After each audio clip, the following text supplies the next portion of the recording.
And to the witnesses, we have we're on a time limit. I'm going to ask you to begin by just telling us who you are, where you're from, what your position is, and then if you would get to the point. Okay, and after Ms. Latham, it will have Ann Dover by Zoom call. Is she on? Okay. Yes, ma'am. Yes, ma'am. My name is Kathy Latham. I am the underage chair for the caucus for the 80,000 caucus in the Georgia GOP. I'm over 129 counties in the rural counties in Georgia. I'm also the chair for the Coffee County Republican Party. Okay. Okay, go ahead and tell us what you want us to. Okay, well, I've been involved with the voting process from the very beginning with Coffee County. We have a very good relationship in our board, Democrats and Republicans. We all want a fair election. I began during this cycle working in the June primary, and from the get-go, we had nothing but problems. The scanners were messed up completely as we were scanning. Constantly having to be cleaned. They wouldn't scan. Finally, halfway through, even just trying to scan one at a time, we had all kinds of problems. We sent a city cop to a county a couple hours away to go get an emergency scanner in the middle of the night, lights blaring, brought it back and finished the next day with a borrowed scanner. In the meantime, during the time getting ready for the November election, I was in a couple of Zoom calls with the Secretary of State, and I reminded them that we had problems with our scanners. He remembered the problem, and he assured me that we would get a new scanner for our county. Gave it over to Mr. Gabriel Sterling. I was given, promises that we'd get a new scanner. During the time frame, we never got a new scanner. So then we get into the November election. We had the election, had the scanning, all of that with the same old scanner that we had to be done in certain batches. But in the meantime, in between the June and the November primary, it was discovered that we could manipulate the ballot. And our supervisor of elections realized that accidentally she clicked and could change a ballot. And I believe that is shown on a YouTube video that you have queued up right now. Okay, would you like to show that to us? Yes, sir. Okay.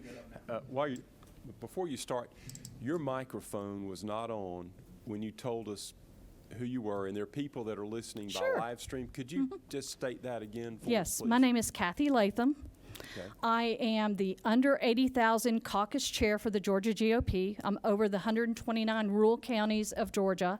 I'm also the chair of the Republican Party for Coffee County. Okay, thank you. All right. I want to adjudicate it right here. This is one that I did right before y'all got here. So we're going to go and say we're going to complete this one just like it is. But if you look, here is a vote that is double voted. It's overvoted. I don't know if when I hit complete, is it going to accept a vote for both candidates? Or is it, since there's a red box around it, is it going to reject it altogether? I don't know. So I'm going to say it's complete. I could also say hide the box. The box went away. There's a check mark. Did it accept the check mark? I don't know. But I'm going to say nothing needs to be changed. Okay? Does it tell you what it does after you No, sir. hit complete? No, sir. I'm going to say, I want to take it. No, wait just a minute. I want to go and I think I want to vote for Jason Shaw. They didn't vote that ballot a while ago. There wasn't nothing there. I think we need to vote for him. And I'm going to complete it. Confirm ballot save, move to next ballot. Okay. So it pulls up the next ballot that needs to be adjudicated. So you made a vote for someone where someone did not vote. I did, didn't I? And you're the election supervisor? I'm the election supervisor. I am the person that sits and does the adjudication. Yes, sir? Go back to the Trump and Biden race and decide, since both are marked, You just count one of them and not count the other? Can you decide? Let's see. Yep, sure can. I think I want to vote for Biden. Let's let Biden win this one. So what you put supersedes whatever. Uh-huh. So you, But I decided this Al, he don't deserve no votes. Let's not let nobody vote for that. And complete. Okay. Well, here's another one. That's what we got from our discussion the other day. I don't think any votes need to vote on this ballot. Oh, wow. I think this really needs to be just a blank ballot. Complete. all right, board, I want y'all to step outside with me. Y'all step out. Shut that door.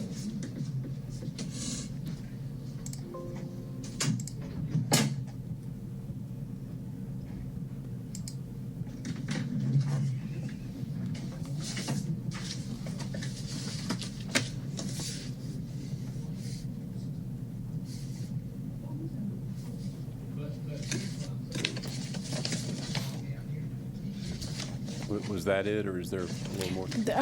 You might be able to, on the video, if you kind of move back a little bit, you can see that they step back so you can see from the small room. In most of your small counties, this adjudication process is happening in a small room. So you can't put people in there to watch, so they have to stand in an observation. So when you're just watching a computer operator doing this, you don't know what they're doing. And so that was the purpose of the rest of the videos, to show Could you that. explain what you mean by an adjudication so that people can understand Sure. what we're talking about? A lot of times ballots have to go through a process where maybe there's an undervote, which means nobody was voted for in a certain category, like maybe nobody voted for president. Or they voted for twice, and which happened in many of the races, especially in that long primary where there were 21 candidates. You'd be surprised how many people voted for 2 and 3 people. And would that be on the absentee ballot where they're being hand marked? Yes, sir. And other problems with scanned ballots, too. Anything from the ballot marking machine or from the day of voting, that some of those have to be adjudicated because there may be a stray mark on the ballot and it will pull it up as an image, and you can go in and look at it and manipulate that image. And so what happens if there's a double vote or there's no vote? Walk through that process. You with us. should, in a county where everything works right, as in Coffee County, you have a Republican, a Democrat, and a neutral person. And usually your neutral person is a board member, and both people look at the ballot and determine voter intent. Now, on the absentee ballot, very easy to see voter intent because those people actually marked the ballot. You can see what they marked. You can see if they crossed something out. The other ballot, which is the scan ballot with a QR code, it's impossible to see voter intent because you're reading a QR code, and I do not have the ability to know what's inside a QR code. And I don't know of anybody who knows what's inside a QR code. Basically, when you vote on a ballot machine and it spits out that paper ballot, it's sort of like autocorrect. Do any of you like your autocorrect on your phone? You know you're texting something to somebody and you send it, and in the process that you send that text, it autocorrected to another word? How do we know that that's not happening in those ballot marking machines? You can't tell what the voter intended. And if you read your ballot on November, I had to put my glasses on, and I have bifocal contacts to read those small words. I don't know how many people actually check their ballot to see what they said and what was on the screen, is that what printed? So it's hard to determine voter intent on those. But on an absentee ballot or any kind of paper ballot, very easy to determine voter intent. And there was never any problem what a Republican or a Democrat saw. Okay. So, and you know, if somebody might emit an X on one, you could tell that they didn't want that one, they wanted the other one. So then you could change it. Okay, thank you. Senator Tillery? Thank you, Mr. Chairman. Thank you for your testimony. I just have one question. Were you a part of the Henry County, Coffee County? I was part of the entire process. I was on the voter review panel, so I understand part of this. So, Mhm.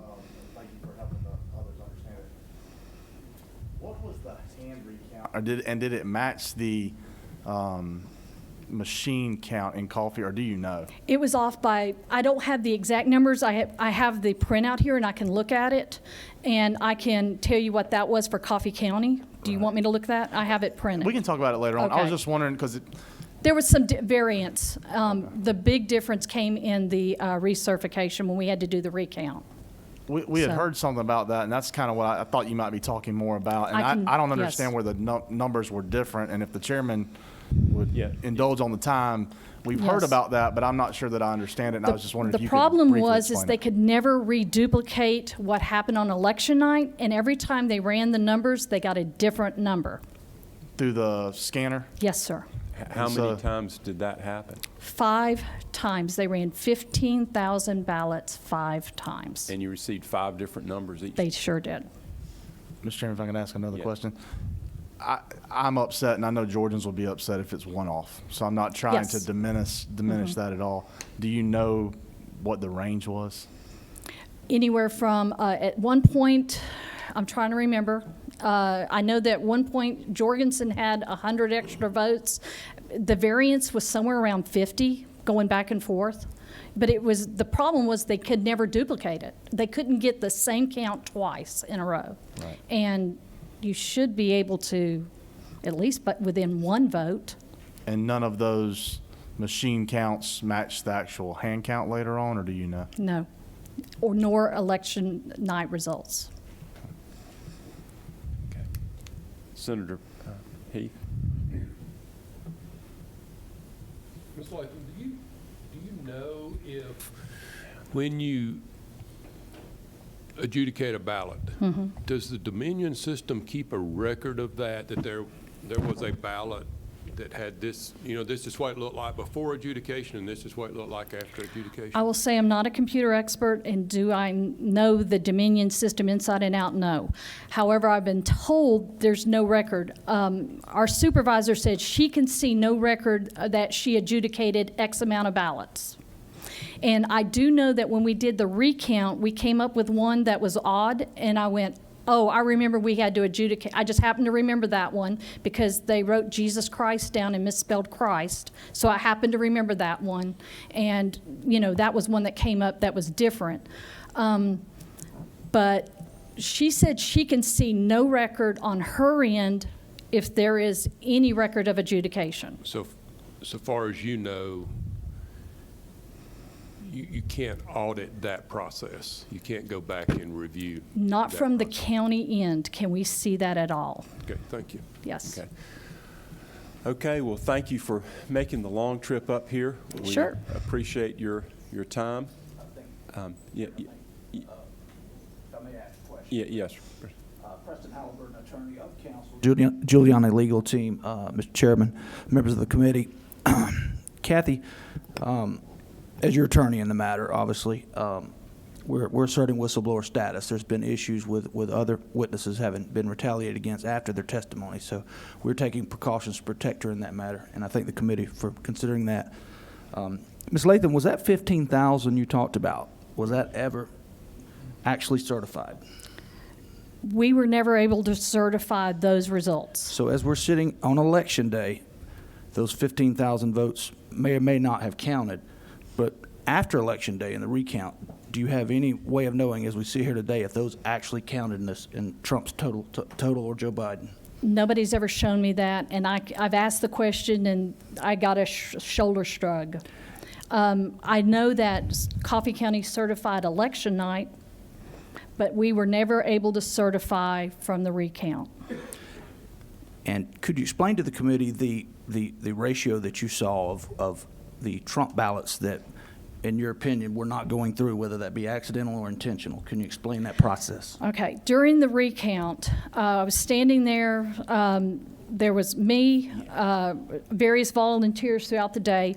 As ballots were being scanned, votes would jam up the system. There's a system where it does 4 ballots, and it tells you which ballot to pull and then rescan. As the day went on, the supervisor would pull those 1 ballots that were jamming and stacking them up. At the end of the day, she made the determination to run those entire ballots. They were the QR codes, not the absentee ballots. They were the ones with the QR codes. And is there any other counties that this happened in where they were concerned about certifying but felt compelled or forced to? Yes, I was told by many counties that they called, questioned the Secretary of State, and they were told to certify. Can you tell this committee how many counties that might be? I talked to personally 8 counties, and out of that, 6 said they were forced to certify. Can you explain what you mean by forced to certify? One county was 106 votes off, and the Secretary of State's office told them they must certify that number. Another county, which was a small county, was 2.3% off. They were told they had to recertify. Another county was off. They questioned it. The Secretary of State said, upload your stuff, let us look at it. They called them back and said, oh, we found a missing batch. And then they magically matched. That's what I was told. I have copies of the emails later on, whatever you need. And those people were willing to do an affidavit. Can you tell us what steps the Secretary of State took when they came down to Coffee County? When they came to Coffee County, they came down on a Friday. They told them that Thursday, I believe, it may have been late Wednesday that they were coming. 3 people from the Secretary of State showed up with guns and badges and handcuffs, and 2 Dominion Tech reps. They came with the intent of intimidation. Luckily, the county attorney stayed with the supervisor so that she wasn't by herself. And basically, he said, you want a recount? We'll do a recount. There were no Democrats, no Republicans there to watch this recount. And the attorney called to an area private school, got a group of sophomores. They sat there and divided the ballots into 100-count batches. And they proceeded to scan them, and they wouldn't scan. The Dominion Tech ran into the problems that Coffee County ran into. The Dominion Tech sat on the floor for 2 hours with a manual trying to figure out why they couldn't get the machines to do what they needed to do. And Kathy, was the Secretary of State responsive or helpful during this process? No, sir. In fact, I even personally texted him at times when we needed help. He would say he was on it, and we never got a response. I had emails sent to Mr. Sterling. He would say, I'm on it, and we would get no response. I think that's concluded testimony. Yeah. Did Senator Jones, we'll need. Real quick, thank you for being here today. Was Coffee County, a lot of the counties that I represent had IT or techs that were contracted through Dominion to serve. Senator Jones, might need to speak directly into the mic because they can't hear online if we don't. To serve the local counties. Did Coffee County have a technician on site, a Yes, Dominion sir. technician on site? He had many problems. He didn't know that he was supposed to clean the machine after X amount of scans. He had never been told. So when y'all were doing what we just watched on video, was the technician around to try to No, not assist during or that. anything? Not during that point, no. But you saw, I'm sure you pointed out that issue to him or her at some point in time. Yes. and In they fact, the still Secretary of State was sent a letter telling them about what they could do with the ballot. And those technicians were provided by the Secretary of State's From what I office? understand, yes, they are hired. They were hired. They're Dominion they're techs. Contractors yes, through contractors. Dominion and paid by way of the Secretary of State's office. I'd love to know how they're being paid. That's a lot of people. Tech per county, and in some counties, a lot of techs. Right. So that's a lot of people. Okay. Thank you. Thank you. You're welcome. Okay, now is Ann Dover on the Zoom call?